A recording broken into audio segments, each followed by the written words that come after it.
And you, little man, leave your healthy children to the mercies of such women, who inject bitterness and venom into their healthy souls. And that is why you are as you are, why you live as you live, and think as you think. That is why the world is as it is. This is what you're like, little man. You came to me to learn what I had learned by hard work and struggle. If not for me, you'd be a small, unknown medical practitioner in some small town. I raised you up. I gave you knowledge of my therapeutic skill. I taught you to see how day by day, and hour by hour, freedom dies out and servitude is fostered. You were given a responsible position as my representative in a distant country. You were free in every sense of the word. I had confidence in your integrity. But you felt inwardly dependent on me because you hadn't been able to make very much of yourself.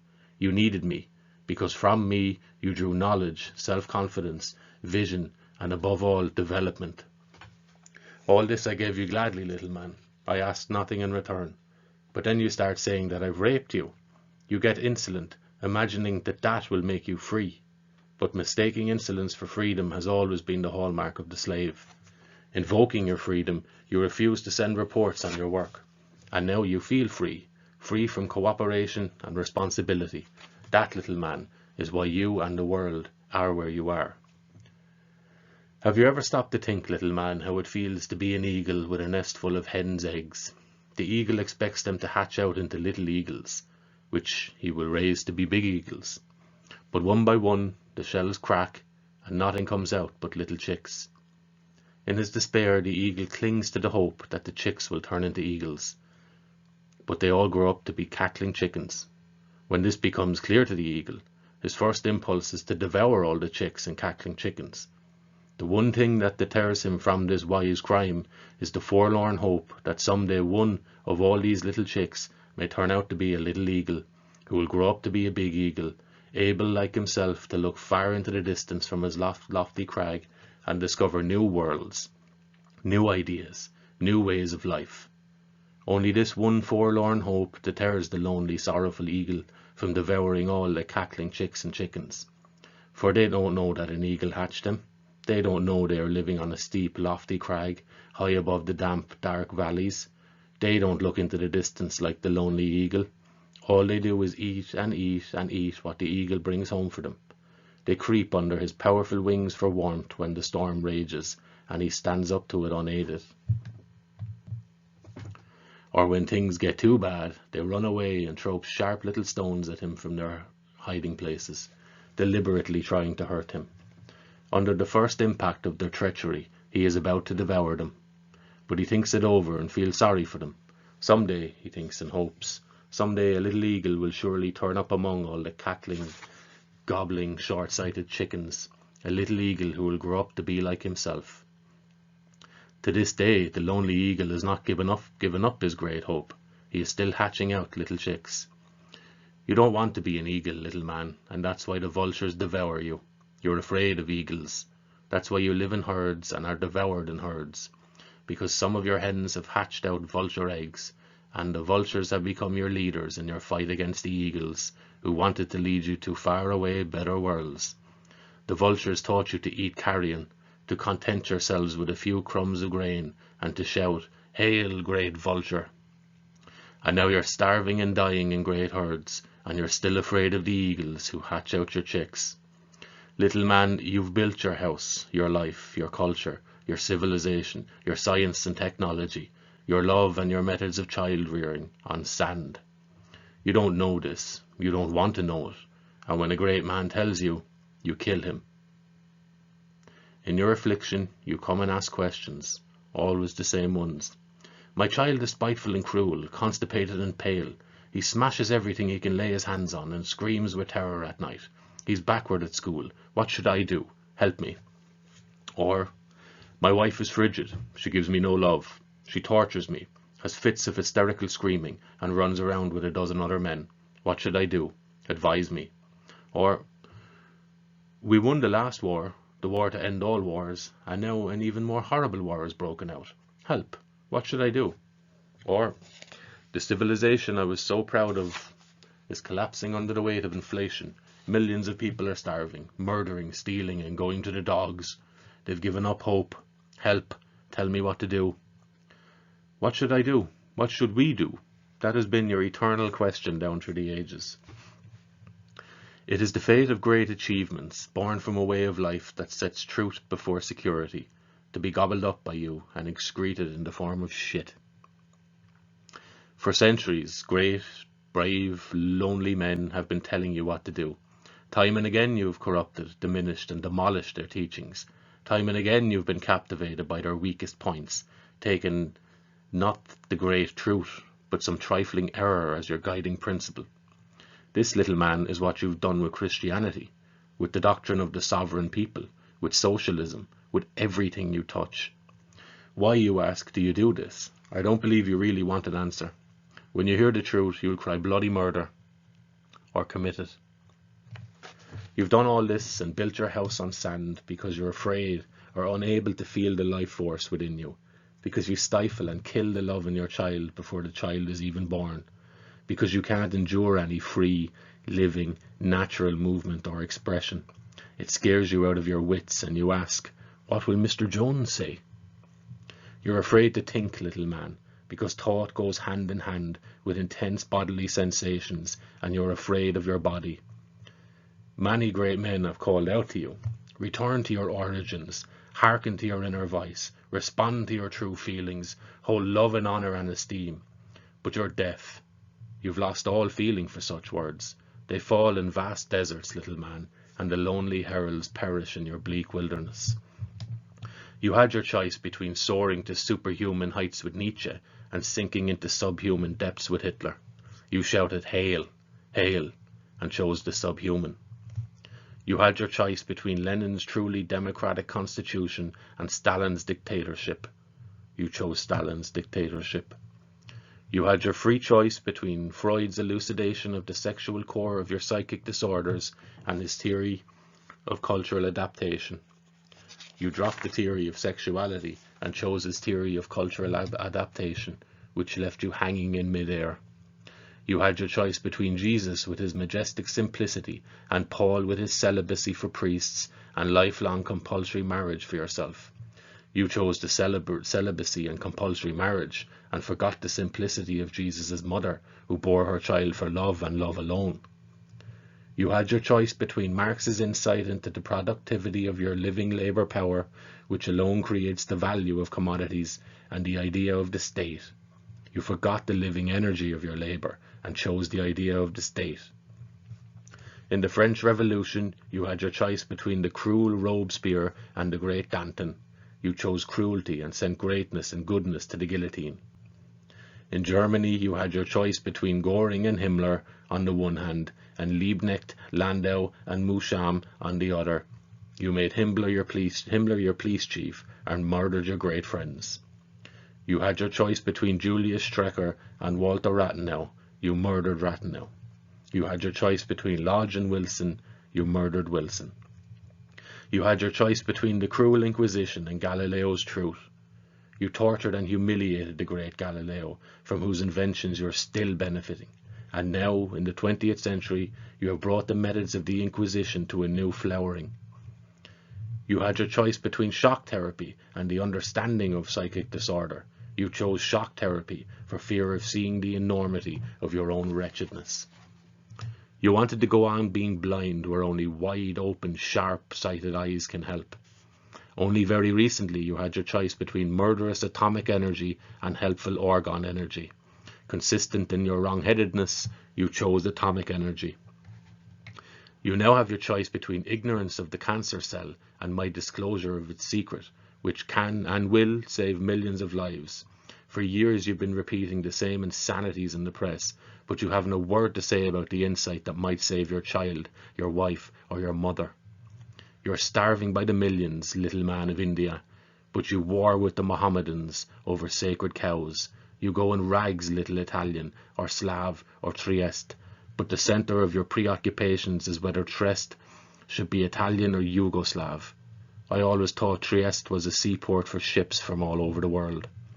You hang Nazis after they have killed millions of people. Where were you, and what were you thinking before those millions were killed? Mightn't a few hundred corpses have given you food for thought? Do you have to see millions of them before the humanity in you stirs? Every one of your acts of smallness and meanness throws light on the boundless wretchedness of the human animal. Why so tragic, you ask? Do you feel responsible for all evil? With remarks like that you condemn yourself. If, little man among millions, you were to shoulder the barest fraction of your responsibility, the world would be a very different place. Your great friends wouldn't perish, struck down by your smallness. That's why your house still rests on sand. The roof is caving in on you, but you have your proletarian or national honor. The floor is sinking under your feet, and you sink with it, shouting, "Hail, my great Führer! Long live the great German, Russian, Jewish nation!" Your water pipes have burst and your child is drowning, but you still stand for order and discipline and try to whip them into your child. The wind is howling through your walls, your wife is in bed with pneumonia, but you, little man, continue to regard what would be a solid foundation for your existence as a figment of the Jewish mind. You come running to me and ask, "Dear, good, great doctor, what should I do? What should we do? My whole house is collapsing. The wind is whistling through the cracks in the walls. My child is sick and my wife is miserable. I'm sick myself. What should I do? What should we do?" Build your house on granite. By granite I mean your nature that you're torturing to death, the love in your child's body, your wife's dream of love, your own dream of life when you were 16. Exchange your illusions for a bit of truth. Throw out your politicians and diplomats. Take your destiny into your own hands and build your life on rock. Forget about your neighbour and look inside yourself. Your neighbour too will be grateful. Tell your fellow workers all over the world that you're no longer willing to work for debt but only for life. Instead of flocking to executions and shouting hurrah, hurrah, make a law for the protection of human life and its blessings. Such a law will be a part of the granite foundation your house rests on. Protect your small children's love against the assaults of lascivious, frustrated men and women. Stop the mouth of the malignant old maid. Expose her publicly or send her to a reform school instead of young people who are longing for love. Don't try to outdo your exploiter in exploitation if you have a chance to become a boss. Throw away swallowtails and top hat and stop applying for a license to embrace your woman. Join forces with your kind in all countries. They are like you, for better or worse. Let your child grow up as nature, or God, intended. Don't try to improve on nature. Learn to understand it and protect it. Go to the library instead of the prize fight. Go to foreign countries rather than Coney Island. And first and foremost, think straight. Trust the quiet inner voice that tells you what to do. You hold your life in your hands. Don't entrust it to anyone else, least of all your chosen leaders. Be yourself. Any number of great men could have told you that, and have told you that. But would you listen to the reactionary petty bourgeois individualist? Doesn't he know that history has its irreversible course and its dustbin, which is where he'll end up? Know yourself, he says, bourgeois rubbish. The revolutionary proletariat of all countries, led by its beloved leader, the father of all peoples, all Russians, Prussians and Pan-Slavs, will liberate the people. Down with all individualists and anarchists. Long live the fathers of all peoples and Slavs. Hurrah! Hurrah! Listen to me, little man. I see trouble in store for you. You're in the process of taking over. You know it and tremble at the thought. For centuries you'll murder your friends and hail the Führers of all nations, of all proletarians, Russians and Prussians. Year in, year out, you'll hail one master after another. You won't hear the whimpering of your infants, the moans of your adolescents, the stifled longings of your wives or husbands. Or, if you do, you'll dispose of all that as bourgeois individualism.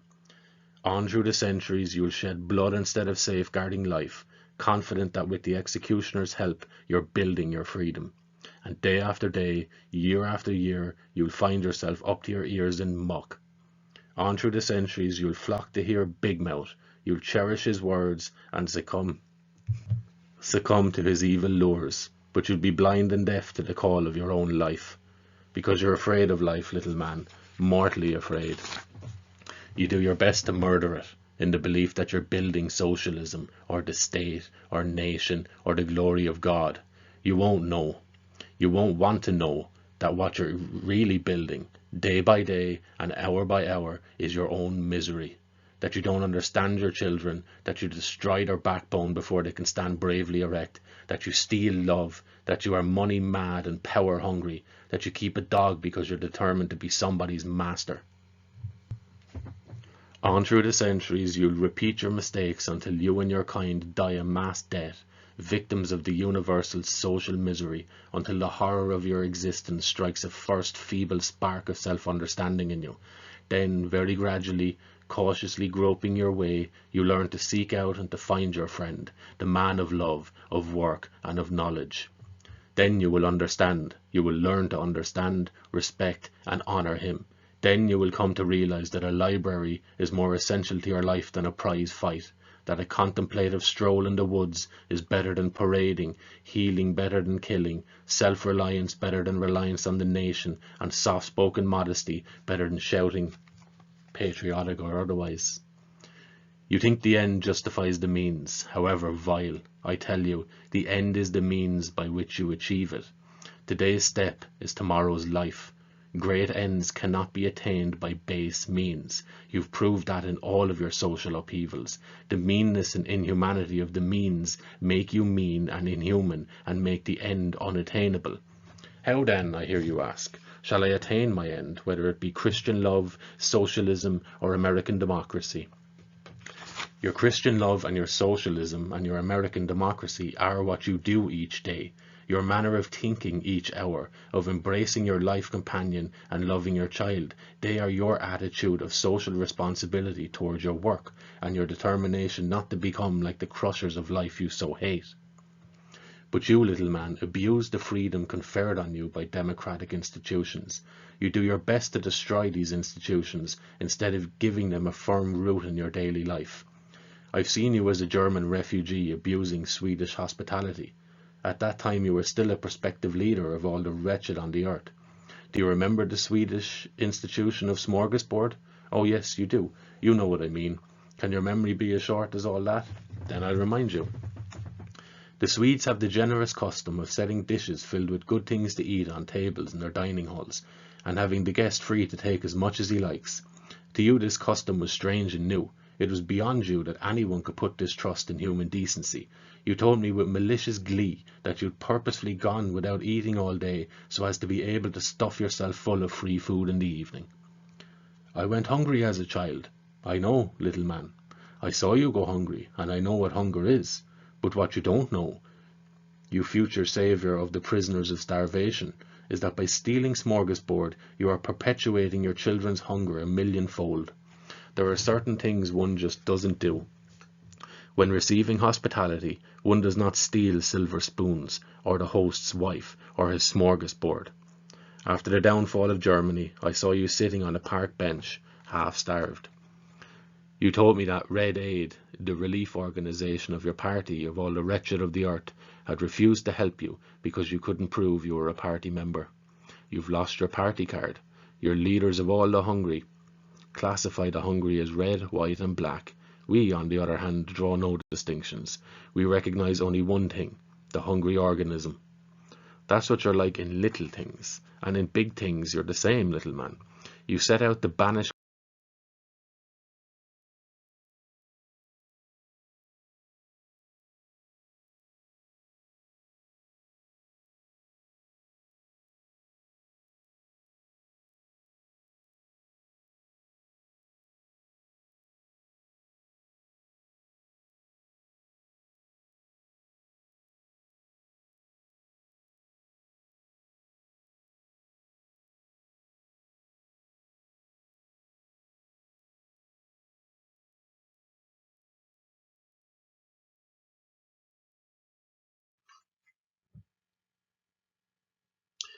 You set out to banish capitalist exploitation from the world, to put an end to capitalist disregard for human life, and to gain recognition of your rights. It's true that exploitation, contempt for human life, and ingratitude were with us 100 years ago. But at the same time there was also respect for great achievements. There were loyalty and gratitude toward the bestower of great benefits. When I look around me today, little man, I see you at work. Where you have installed your own little leaders, the exploitation of your labour is more acute than 100 years ago.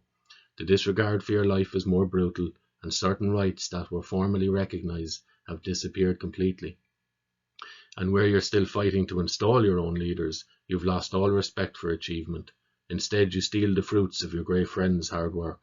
You don't know what it is to recognize a benefit, because you think that if you were to recognize or respect anything, you would no longer be a free American or Russian or Chinese. What you wanted to destroy is flourishing more than ever, and what you should have preserved and guarded like your own life, you've destroyed. To you, loyalty is sentimentality or a petty bourgeois habit. Respect for achievement is crawling servility. What you fail to notice is that you crawl where you should despise, and are ungrateful where you should be loyal. You see everything upside down, and you think that will take you to the land of freedom. You'll wake up from your nightmare, little man, and find yourself lying helpless on the ground, because you steal from the giver and give to the thief. You've mistaken the right of free speech and criticism for the right to shout off your mouth and crack stupid jokes. You want to criticize but not be criticized, and as a result you get torn to pieces and shot. You want to attack without exposing yourself to attack. That's why you always shoot from ambush. Please, is his passport in order? Is he really an MD? His name isn't in Who's Who, and the medical association is also against him. The police won't get you anywhere, little man.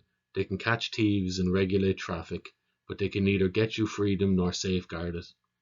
You yourself have destroyed your freedom, and you go on destroying it with deplorable consistency. Before the First World War, there were no passports. You could cross any border you pleased without formalities. The war for peace and freedom introduced passports. If you wanted to travel 200 miles in Europe, you had to apply to the consulates of 10 different countries for permission. Today, after the second war to end all wars, this is still the case, as it is no doubt will be after the third and the eighth war to end all wars. Did you hear that? He's casting aspersions on my martial spirit, on the honour and glory of my country. Be still, little man. There are two kinds of sound. The howling of the storm on a mountain top, and your farting. You're a fart, and you think you smell like violets. I heal your psychic affliction, and you ask if I'm in Who's Who. I understand your cancer, and your little health commissioner forbids me to experiment on mice. I teach your physicians to understand your case, and your medical association denounces me to the police. You suffer from mental disorder, and they apply electric shock, just as in the Middle Ages they would have applied the snake, or the chain, or the whip. Better be still, little man. Your life is just too wretched. I can't hope to save you, but I'm going to finish what I have to say to you, even if you come running, hooded and masked, with a rope in your cruel bloody hand to hang me with. You can't hang me, little man, without hanging yourself, because I am your life, your feeling for the world, your humanity, your love, and your joy in creating. No, you can't murder me, little man. I was once afraid of you, as I once had to have too much faith in you. But since then I have soared above you. Today I see you in the perspective of the millennia, forward and backward in time.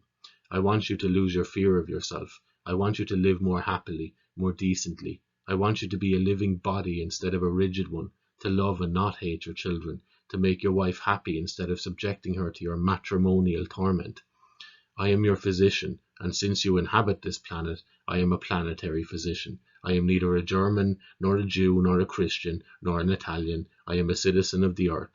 But you have eyes only for American angels and Japanese devils. Stop him! Investigate him! Has he got a license to practice medicine? Issue a royal decree forbidding him to practice without the consent of the king of our free country. He's carrying on experiments connected with my pleasure function. Throw him in jail. Deport him. I myself have acquired the right to carry on my work. No one can confer it on me. I have founded a new science which at long last makes it possible to understand you and your life. As certainly as for hundreds of years you have clutched at the doctrines as a last resort in your hour of peril, you will come back to mine in 10, 100, or 1,000 years. Your health commissioner has no power over me, little man.